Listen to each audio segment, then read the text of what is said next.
Assalamu alaikum wa rahmatullah wa barakatuh. La coalition est repartie les mains vides. Après des semaines de tension et d'angoisse, les armées coalisées ont quitté les abords de Médine sans avoir pu franchir le fossé. Quraysh, Ghatafan et leurs alliés étaient venus pour en finir avec l'islam. Ils repartent sans victoire, dispersés par la fatigue, la division et ce vent terrible qui a brisé leur motivation. Et dans la foulée, le prophète sallallahu alayhi wa sallam règle le dernier front resté ouvert à l'intérieur même de la cité, celui des Banu Qurayza. Leur trahison en plein siège avait failli ouvrir Médine de l'intérieur et exposer les familles musulmanes à une catastrophe. Après 25 jours de siège, ils capitulent. Leur jugement met fin à la dernière grande présence juive autour de l'oasis. Pour la première fois depuis l'Hégire, Médine respire. Elle n'est plus seulement en position défensive, mais une puissance capable d'agir, de répondre et d'imposer son rythme aux événements. Désormais, la question n'est plus seulement comment survivre, mais comment utiliser cet avantage. Dans les premiers mois qui suivent Khandaq, le prophète envoie plusieurs expéditions dans les régions environnantes. Aucune bataille rangée ne s'ensuit, et c'est précisément le but. Il s'agit moins de combattre que de projeter une présence, de signifier aux tribus qui avaient rejoint la coalition que la victoire du fossé n'était pas un accident, et que Médine est désormais capable de porter la menace hors de ses murs. La tactique se révèle efficace. À chaque fois que les cavaliers musulmans s'approchent, les tribus hostiles se dispersent dans les hauteurs, abandonnant derrière elles leurs troupeaux. Ces expéditions n'ont rien de spectaculaire, et pourtant, elles auront un impact majeur sur la suite des événements. L'une des toutes premières expéditions ordonnées par le prophète après Khandaq est celle de Mohammed ibn Maslama. Il a ordre de pénétrer avec un petit groupe de cavaliers dans les terres des Banu Kilab, l'une des principales tribus qui avait fomenté la trahison de Bi'r Ma'ouna. Mais à leur arrivée, les Bédouins se dispersent dans les collines environnantes. Seul un petit groupe est capturé. Les musulmans rentrent à Médine avec leurs prisonniers, sans savoir que parmi eux se trouve une prise d'une grande valeur. Son nom est Thumama ibn al-Athal, chef de la tribu des Banu Hanifa, l'une des grandes figures du Najd. Dès que le prophète pose les yeux sur lui, il le reconnaît. La présence d'un homme aussi puissant dans la région l'intrigue. Il ordonne qu'on l'attache à une des colonnes de la mosquée. Le prophète s'approche de lui et lui pose directement la question « Qu'est-ce qui t'amène ici, ô Thumama ?» L'homme ne cède pas. Il répond avec la sobriété d'un chef habitué au rapport de force. « Si tu me tues, tu auras tué un homme de rang. Si tu m'épargnes, tu trouveras en moi un homme reconnaissant. Et si c'est de l'argent que tu cherches, je peux t'en donner à ta convenance. » Le prophète l'écoute en silence, puis ordonne qu'on lui apporte de la nourriture et de l'eau, qu'on le traite avec respect. Il revient le lendemain et le surlendemain, chaque fois la même question, chaque fois la même réponse. Pendant 3 jours, Thumama observe la communauté de l'intérieur, les prières qui scandent, les récitations coraniques, les échanges entre les compagnons et l'attitude du prophète à son égard. Au bout de 3 jours, comprenant que l'homme ne dira rien de plus, le prophète finit par ordonner qu'on le relâche. Thumama quitte la mosquée en silence. Il se rend dans les palmeraies en bordure de la ville, fait ses ablutions puis revient. Devant le prophète, il prononce la shahada puis ajoute « Je jure qu'aucun visage ne m'était plus détestable que le tien. À présent, aucun ne m'est plus cher. Aucune ville ne m'était plus haïssable que celle-ci. À présent, aucune ne m'est plus aimée. Et aucune religion ne m'était plus étrangère que la tienne. À présent, aucune ne m'est plus proche. » Avant de partir, il révèle enfin la raison de sa présence dans la région. Il s'apprêtait à effectuer un pèlerinage à la Mecque. Le prophète l'y encourage et les compagnons lui remettent des provisions pour la route. Thumama arrive à la Mecque et accomplit son pèlerinage. On raconte qu'il fut l'un des premiers à prononcer la talbiya en tant que musulman, la formule rituelle des pèlerins, mais il la prononce selon le rite islamique et non le rite polythéiste. Les notables stupéfaits l'interpellent. « As-tu apostasié, ô Thumama ?» Il leur répond sans détour « Je suis musulman ». L'annonce fait l'effet d'une massue. Une foule s'amasse autour de lui lance des regards réprobateurs, et bientôt les insultes fusent.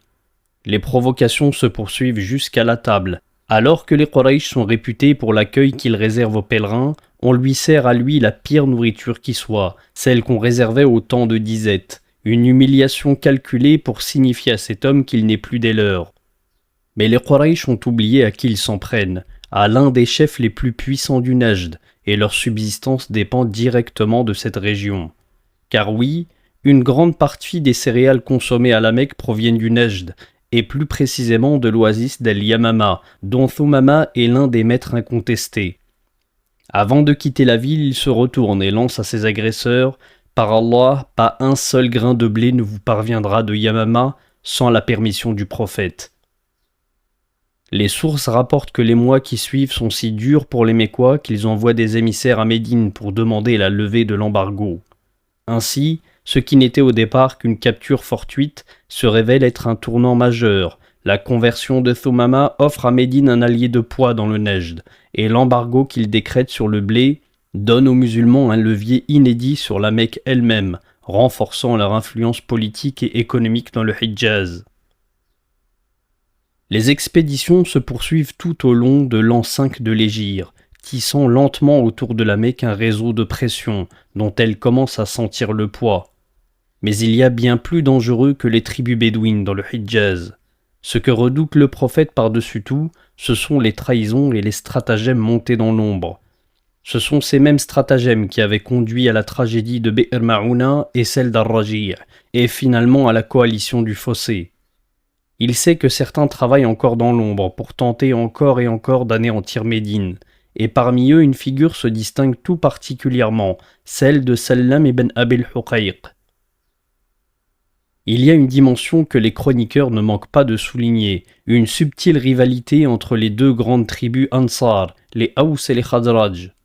Les Aws avaient éliminé des mois plus tôt Ka'b ibn al-Ashraf, le poète conspirationniste qui avait attisé la haine des Quraysh contre le prophète avant Uhud. Face à ce coup d'éclat, les Khazraj se demandent quel homme est aussi dangereux pour les musulmans que Ka'b l'avait été. La réponse s'impose d'elle-même, Sallam ibn Abil Huqayq. Sallam, surnommé Abu Rafi', est l'un des principaux artisans de la coalition du Fossé. Chef fortuné et respecté de Khaybar, il est de ceux qui ont le plus activement financé et orchestré les offensives contre le prophète. Sa richesse est au service de ses intrigues. Ses réseaux étendus à travers tout le Hidjaz font de lui une menace permanente. Il n'est pas un combattant sur un champ de bataille, il est plus difficile à atteindre, un de ceux qui déplacent les pions et tirent les ficelles. Des membres de la tribu des Khazraj viennent trouver le prophète et lui demandent l'autorisation de l'éliminer. Le prophète donne son accord et confie la mission à un commando de 5 hommes, avec à leur tête Abdullah ibn Atik. Le groupe se met en route pour Khaybar, à environ une journée de marche au nord de Médine.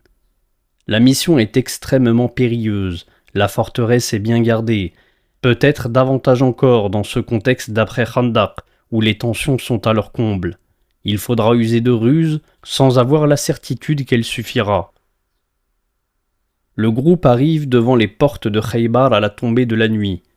Abdullah ibn Atik se poste à proximité de l'entrée, assez loin pour ne pas être reconnu, assez proche pour que sa silhouette soit identifiable. Un gardien l'aperçoit dans l'obscurité et lui lance « Si tu espères entrer, c'est maintenant, nous allons fermer les portes ». Abdullah saisit l'occasion et se glisse rapidement dans la forteresse. Il observe le gardien verrouiller la grande porte et accrocher la clé à la muraille.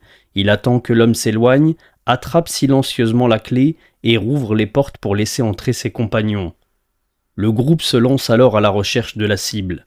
On leur a fourni quelques informations sur la localisation des appartements de Sallam, mais sans plus de précision. Abdullah pénètre seul dans l'un des nombreux fortins. Il gravit discrètement les étages, prenant soin de refermer derrière lui à chaque palier. Il parvient enfin à l'une des chambres, plongée dans la pénombre, où il distingue plusieurs silhouettes. Il lance à voix basse « Abu Rafi', c'est toi ?» Une voix répond dans l'obscurité « Qui va là ?» Abdullah se jette sur lui et lui assène un coup d'épée. Le coup n'est pas fatal. Sallam pousse un cri et bientôt la voix de sa femme s'élève, perçante, pour alerter les gardes. Abdullah lève instinctivement l'épée dans sa direction, puis sa main se fige. Le prophète avait été très clair avant leur départ. Aucune femme, aucun enfant ne doivent être blessés ou tués. Il rabaisse alors sa lame. Il ressort aussitôt et se dissimule dans le couloir. Il attend que l'agitation retombe, puis entre de nouveau dans la pièce, feignant cette fois la panique. Qu'as-tu à crier ainsi, Abu Rafi'? Sallam, encore confus, lui explique qu'un homme a tenté de l'assassiner. Abdullah le frappe une seconde fois, et cette fois le coup est fatal. Il dévale les marches du fortin à toutes jambes. Dans la précipitation, il trébuche et se casse la jambe. Il parvient à nouer son turban autour de sa blessure, se relève et se traîne jusqu'à la porte pour rejoindre ses compagnons. Mais il refuse de partir, il veut s'assurer que la mission a bien été accomplie. Le groupe s'immobilise dans l'obscurité et attend patiemment. Au chant du coq, une voix s'élève depuis la muraille et annonce la mort de Sallam ibn Abil Huqayq, le marchand du Hidjaz. Ce n'est qu'à cet instant que les compagnons, rassurés, reprennent la route vers Médine. À leur arrivée, ils rapportent la nouvelle au prophète qui les félicite pour leur succès. Les sources rapportent alors qu'il demande à Abdullah d'étendre sa jambe blessée, y posa la main et la jambe fut guérie comme si elle n'avait jamais souffert. La mort de Sallam ibn Abil Huqayq tourne une nouvelle page dans l'histoire de la communauté. Pour Médine, c'est une victoire silencieuse, sans champ de bataille, sans étendard. Médine a appris à frapper avant d'être frappé. Après Khandaq, en l'espace de quelques mois, les musulmans ont réussi à inverser le rapport de force sur les routes commerciales. Les caravanes Quraysh qui traversaient jadis le Hidjaz en toute impunité le font désormais sous la menace permanente des colonnes musulmanes. C'est sur l'une de ces routes que Zayd ibn Haritha, à la tête d'un détachement de cavaliers, intercepte l'une des plus importantes caravanes de l'année, chargée d'étoffes, de denrées et d'argent de retour du Cham. À sa tête se trouve Abul As ibn al-Rabi', le gendre du prophète sallallahu alayhi wa sallam, époux de sa fille Zaynab. Abul As a réussi à s'échapper dans la confusion, mais ses biens ont été intégralement saisis, et avec eux tous les dépôts que les marchands de la Mecque lui avaient confiés pour ce voyage. Un coup dur, pas seulement financier, un coup moral, pour un homme profondément attaché à l'honneur et à la parole donnée. Abul As n'a aucune intention de rentrer à la Mecque les mains vides, laissant derrière lui les dépôts de ses associés perdus par sa faute. Il attend la tombée de la nuit et s'introduit discrètement à Médine, mais au lieu de chercher à récupérer ses biens, il frappe à la porte de son ancienne épouse Zaynab pour implorer sa protection. Pour comprendre qui est cet homme, il faut remonter plusieurs années en arrière. Abul As était un marchand respecté de la Mecque, connu pour son honnêteté et son sens de l'honneur. Avant même la révélation, il avait demandé la main de Zaynab et le prophète qui l'estimait sincèrement avait accepté. Leur mariage fut heureux, mais la révélation vint bousculer cet équilibre. Zaynab embrassa la foi de son père, Abul As, lui, ne se convertit pas. Lorsque la rupture éclata entre la Mecque et les musulmans, le couple se retrouva de part et d'autre du conflit. À aucun moment le prophète n'imposa à sa fille le divorce, alors que les notables Quraysh firent pression sur Abul As pour qu'il répudie son épouse, mais à chaque fois il refusa. À Badr, Abul As combattit dans les rangs Quraysh. Il fut capturé et la nouvelle parvint à Zaynab, qui n'avait pas encore émigré. Pour acheter son mari, elle fit parvenir une rançon, et parmi les objets qu'elle envoyait se trouvait un collier. Le prophète le reconnut aussitôt, c'était celui que Khadija avait offert à Zaynab lors de son mariage. Il se tut un instant, la gorge serrée, puis consulta ses compagnons.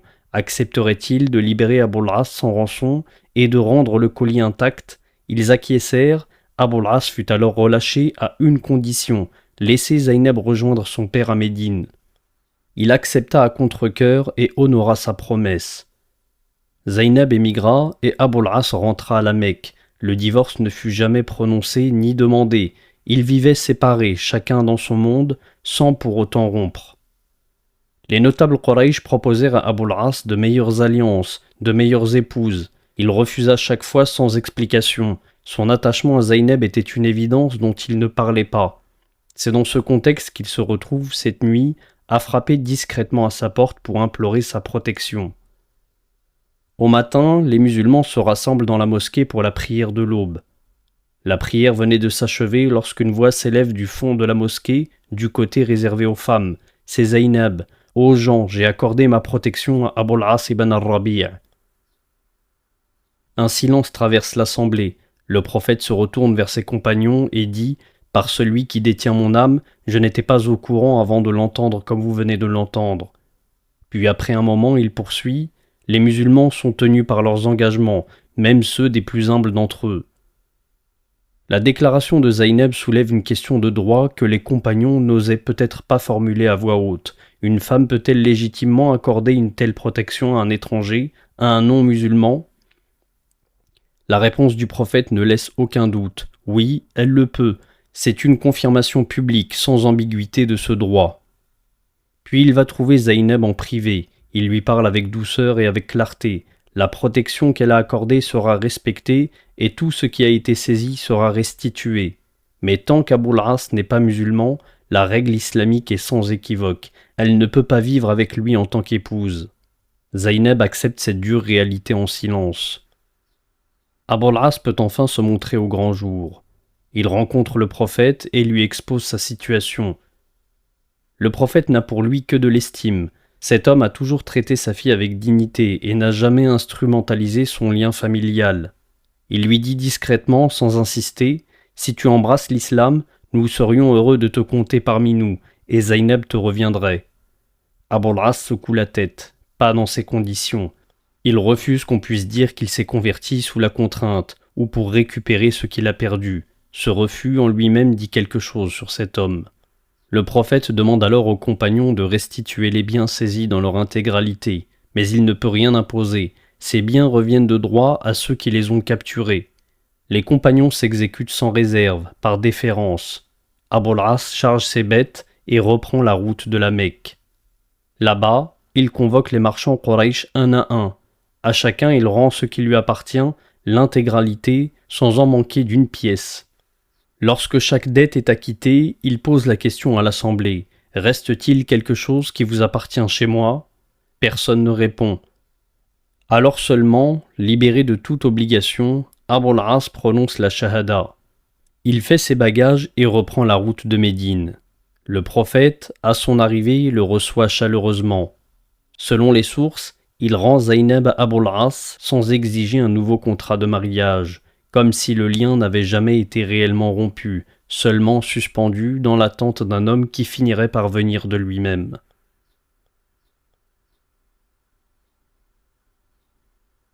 Ces trois récits semblent au premier regard presque détachés les uns des autres. La conversion de Thumama ibn al-Athal, le retour d'Abul As ibn al-Rabi', l'assassinat de Sallam ibn Abil Huqayq. Et pourtant, en y regardant de plus près, chacun d'eux révèle la même chose. Après Khandaq, Médine se renforce. Avec Thumama, c'est l'économie mécoise qui se trouve fragilisée, car l'un des grands chefs d'Al-Yamama entre dans l'islam et utilise son influence contre Quraysh. Avec Abul As, c'est le prestige moral de l'islam qui éclate au grand jour. Un homme de Quraysh connu pour son honnêteté revient à la Mecque, rend les dépôts qui lui avaient été confiés, puis annonce publiquement sa conversion. Et avec la mort de Sallam ibn Abil Huqayq, c'est l'un des grands conspirateurs de l'ombre, l'un de ceux qui avaient travaillé à soulever l'Arabie contre Médine qui disparaît.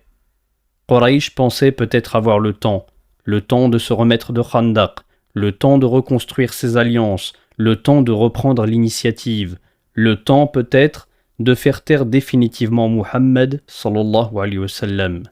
Mais quelle sera leur surprise lorsqu'ils apprendront que près de 1400 musulmans s'approchent de la Sainte Cité pour accomplir le pèlerinage selon le rite islamique.